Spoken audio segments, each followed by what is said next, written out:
over 1 million tourists go up this loch side every year. This is Loch Ness, 22 miles long, over 750 feet deep, and their eyes are open for one thing, the monster. I've been like that myself for years. Every time I go up the loch, I'm looking out for it. And the result is, I've never really studied what's over on the other side. But a place was drawn to my attention the other day, so this time I'm not looking at the loch, I'm away up there.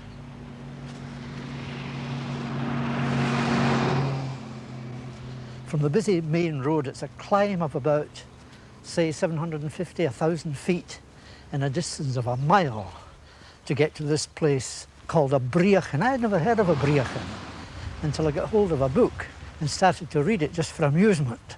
And then I discovered it's a marvellously written book full of the evocation of a way of life that I had to see it and, if possible, meet this lady, Katharine Stewart, who wrote it.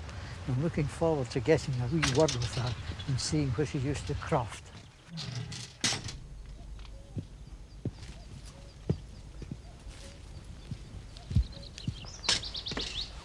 Ah, Mrs. Katharine Stewart. Yes, hello. Hello. I believe this is the smallest post office in Britain. Well, they do say so. Well, perhaps in the Highlands. I'd love to see it. Yes, yes, do come in. It's just the front porch of the house. Mrs. Stewart, Yes. when I read this book and realised it was a reprint from 20 years ago, Yes. so the crofting that you did for 10 years here, which came alive so much to you, and now you see a state of change around you. Yes, indeed, I do. We came here, of course, to a place a little further up the road in 1950, which is quite a while ago, when it was a very active crofting community. And although we were complete newcomers, we fitted in because the people were so kind and helpful to us and to all our efforts. And we certainly would never have missed it for anything. These were the best years of our lives. We came here with our small daughter. Now it is sad, yes, in that there have been many changes, and the small crofts no longer perhaps give the living that they used to, and the result is that people have to look for a supplementary source of income. You managed to get some income from your writing. Yes, we did, with our backs to the walls and nothing like it, for an encouraging one. And of course my husband also went away from time to time and did jobs and helped in that way. This was of course always a tradition on the Croft, you know, the men would go away at do gillying or shepherding or harvesting and so on. Now what is happening of course is that many of the smaller places which are no longer viable on their own are being given up, and forestry is coming in, tree planting is going on. I hope that not too much of that happens, because there is quite definitely a movement among young people. We know from practical experience with this, a lot of young people would like to come back to get small places. Although the work is very hard, there's no question about that.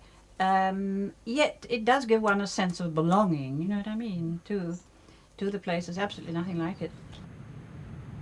If you have time, if you would like, I feel you should go down and see perhaps Gordon Sutherland down the hill, who makes a living out of a comparatively small piece of ground, but has a supplementary source. Just down the road? Yes, yes. Well, thank you very much. I'll go in and see him, and it's been grand talking to you. Lovely. And I'll get you to sign my book if you will. Yes, with pleasure. Thank you. And it's also the regional library, I see. It is, yes. As well as being the smallest post office I've ever seen. Is it? Yes. Well, it's been great talking to you. It's been very nice to see you. Bye-bye.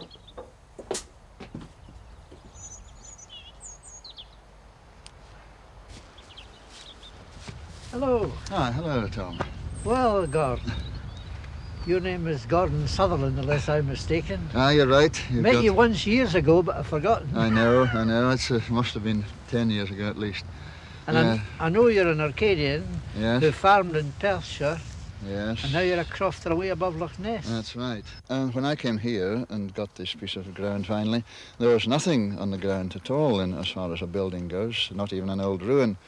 So obviously I had to find somewhere to put the tractor and the hay and find some shelter to myself. So I started to build a shed, primarily for the tractor, but I actually put on a bit on the end, which I called the cabin for myself. The authorities insisted I build in natural materials, which to me was wood, but to them it was concrete blocks, traditional material anyway. So I wouldn't build a house in concrete blocks, and I just more or less insisted on building it in timber, so I got away with it. Because these are quite Scandinavian in appearance. A bit Scandinavian in appearance, because I have lived in Norway a lot, and it's got a certain Scandinavian flavour about it. And are these antlers relics of Scandinavian days? Yes, one of them, yes, the reindeer I found on the Hardangervidda, from a dead reindeer. I remember lugging it back on my back for about an 8-hour walk and putting it on the roof of the Land Rover, and I had to take it off the roof every time I went through a tunnel because it was... And I was stared at all the way back through Britain with antlers on the roof, but that's where they came from. How big is this particular plot of yours then? It's roughly 50 acres, but the surveyor found it so difficult to measure because it's all gorges and precipices that he just sort of gave it up and said it's about 50 acres. I think it is, but 30 of arable crofting land and the rest sort of scrub, oak woods and rocky gorges and cliffs, etc. And coping with the gorge, you've got land on one side of it, land on the other. How do you solve that problem? That was a major thing to overcome. I happened to be reading a National Geographic magazine, and I saw this sort of rope cableway thing across a rushing mountain stream in the Andes. And I said, that's the very thing for me. That's just exactly what I'm going to do. So that's exactly what I've got there now. Just a sort of pallet with dangling from wires and a little primitive pulley and a rope across from tree to tree, and pull myself across on a rope. And that's worked very effectively for 3 years. Well, you make it sound easy, but it must have been quite difficult to construct. Well, it was difficult, yes. Getting the first cable across was the most difficult thing. But I had to fling a rope down into the gorge and abseil down it and climb up the other side on a rope and then get the cables pulled across. And I have a hand winch, which was an extremely useful thing. Couldn't manage without it. So I tightened up the cables with this hand winch and got it erected that way. And have you absolute faith when you go across space? How far above the gorge are you? Well, it's about 150 foot, I think. I have complete faith, luckily, yes, yeah. The first journey was the worst one. I really was very frightened when I sort of said, well, here we are swinging over for the first time, but I've done it thousands of times since then. I must have faith in it. I don't think there's anything could really break. It's danger of sticking in the middle and shouting dismally for days till somebody came, but it's never happened yet. But to supplement this crofting, which isn't a viable thing on its own, really, it's a very, very desirable way of life, and I'm sure thousands of people would love to do it if they thought it was going to be a viable way of making a living. But I think with imagination it can certainly be made viable by doing some other sideline project to bring in some ready cash, such as perhaps trout farming on a small scale. I have done it here. I have actually specialised in char, which is an Arctic fish, cold water fish, suitable for Scottish cold water conditions and tolerate acid conditions. So they're extremely suitable fish for Scotland. And they go well, and good for eating and stocking lochs for sporting purposes. And I've been successful with it in a small way, and this could certainly be done on Croft. It should be. So crofting, Arctic char, and what about stones themselves? Well, there's no shortage of stones in Scotland, but yes, I see what you mean. My minerals and geology studies, I've made a sideline of that too. It's quite specialised, but I do make a little bit out of that, selling specimens and doing educational cards of minerals. Gordon, you had a really varied life, as varied as anybody I know. You've lived with the Lapps up in north of the Arctic Circle in Norway. You've stravagued about all over the place looking for minerals in Norway. I don't think there's a bit of Scotland that you haven't been in.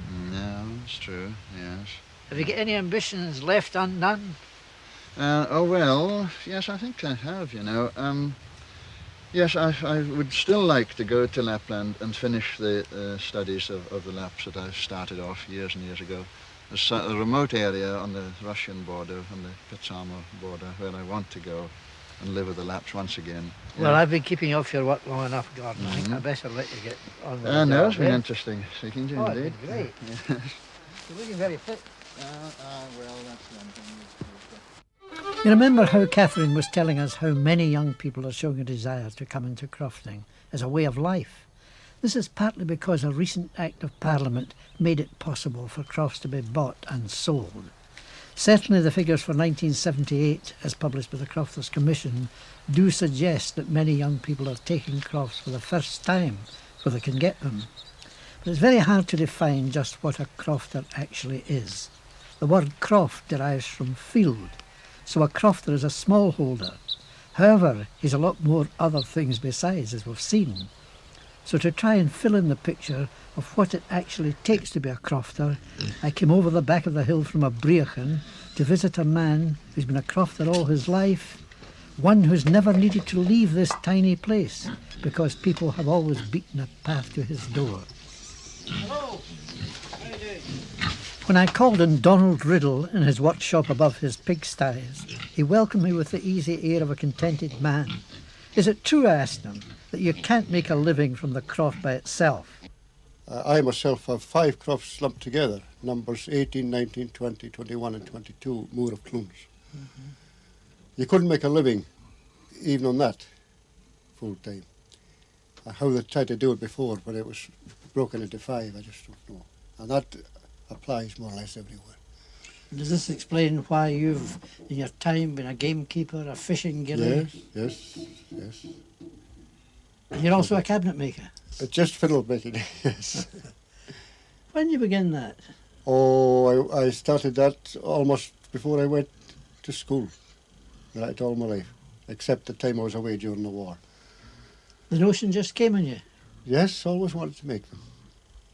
Read up every book I could get about the great Stradivarius and the Guarnerius, all the great makers. How long does it take to make a fiddle? Roughly about 150 hours work. Very exacting work.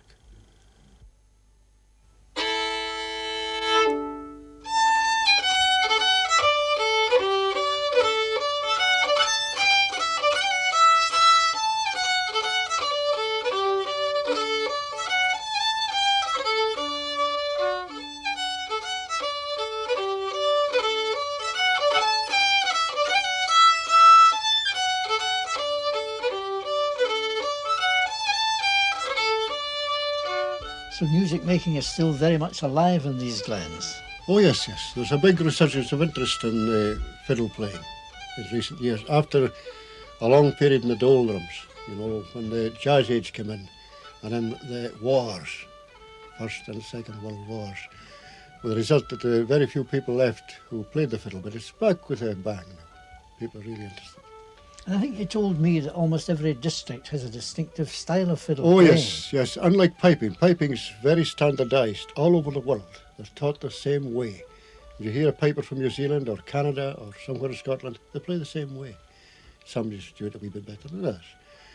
But unlike fiddling, you only to go from one parish to another and it's different. And there's difference of style from the Shetlands all the way down through the east to the borders and back up through the west. Very different. What's your favourite style?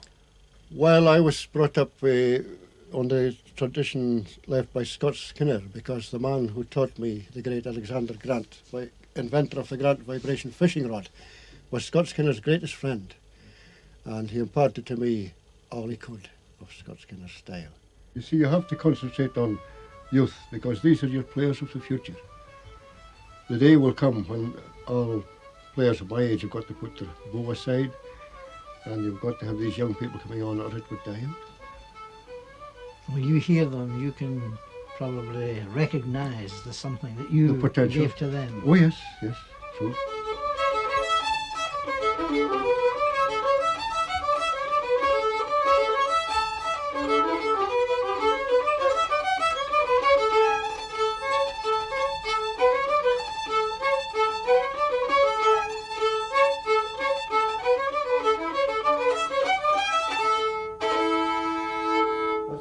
but like if you had a stronger bill. See? Coo, coo, coo. It's got this.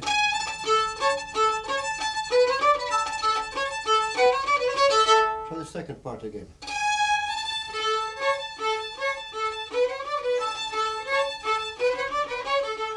And where do you find the wood, Donald? Well, mostly you have to send away for the wood. There are reputable firms that you can send for, mostly down in England, where you can buy wood. It's very pricey, but sometimes I use local wood.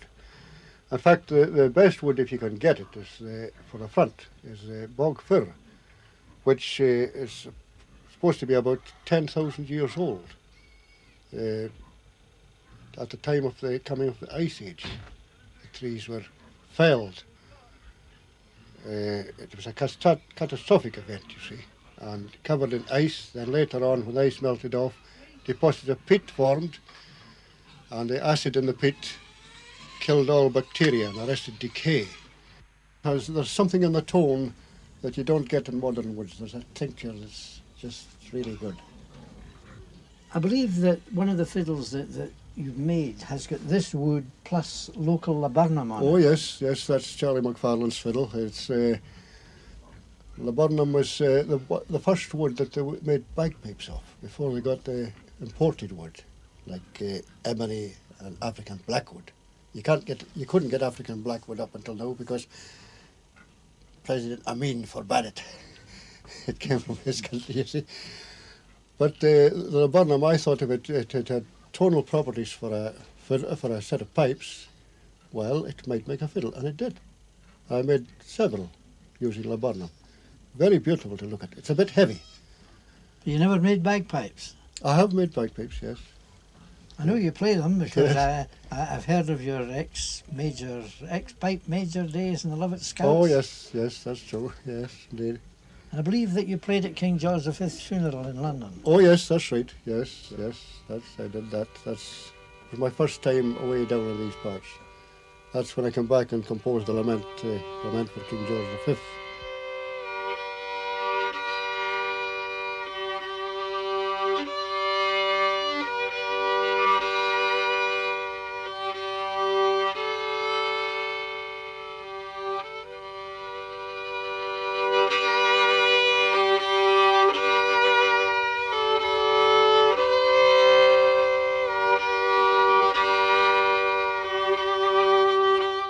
Once that fiddle was made, Donald, how did you tell that the tone was exactly right? Well, in the process of making it, you keep judging the relationship between the plates, that's the front and the back, by tapping. That can't be done with calipers. You can pay a big price for calipers, throw them away. You mustn't measure it mathematically, but acoustically, and it's done by tapping the plates like that, you see. And when there should be a certain relationship, front and back, all over, that's the fiddle tuned. Also, the airspace should vibrate at 256 CPS, that's middle C. You can do that by various means. The simplest way is to make a chromatic sliding scale into the sound hole like this, you see. And when it hits the frequency that the airspace is vibrating at, it'll come back at you. You can hear it quite distinctly.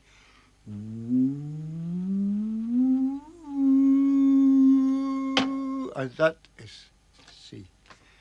And if it's a few beats below or above that pitch, it's detrimental to the tone.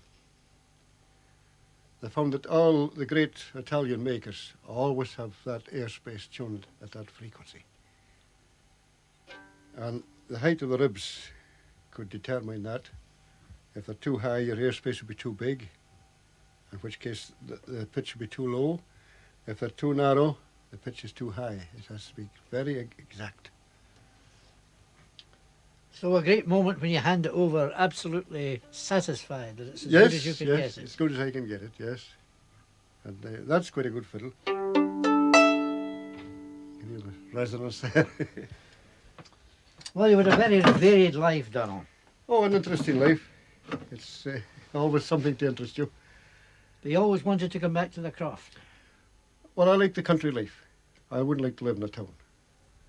The country life, you've got freedom.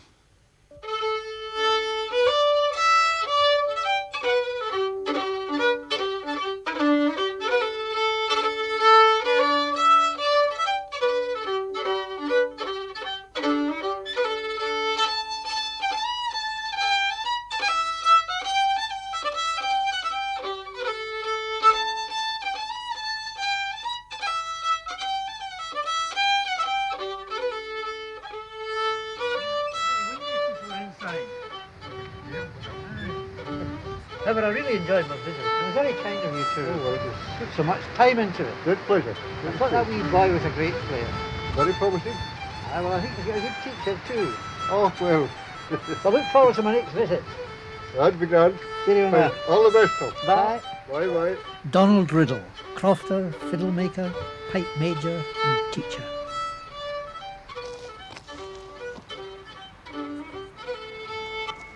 A croft in the hills is a dream of big city dwellers almost everywhere. They come to the Highlands and this is where they want to live. Katharine Stewart had had the dream and she made it reality by buying a croft and had 10 marvellous years there. Now, Gordon, despite his great knowledge, he's finding it quite difficult to make ends meet. He thinks the government doesn't help enough and he feels that he'll have to get some money from other sources if he's to keep his croft going. Gordon Sutherland's a realist and an individualist. It's what you've got to be if you want to be a crofter, even when you're born into it, like Donald Riddle. Pigs are the main cash crop in Donald's croft, with a few cattle beasts. But even with a land of 5 crofts, you need something else. When I turned off the Loch Ness road to climb amongst the crofts, I had the idea I'd find some interesting folk, because crofters are like that. As an occupation, you could say it's not so much a job. It's more complete, more a way of life.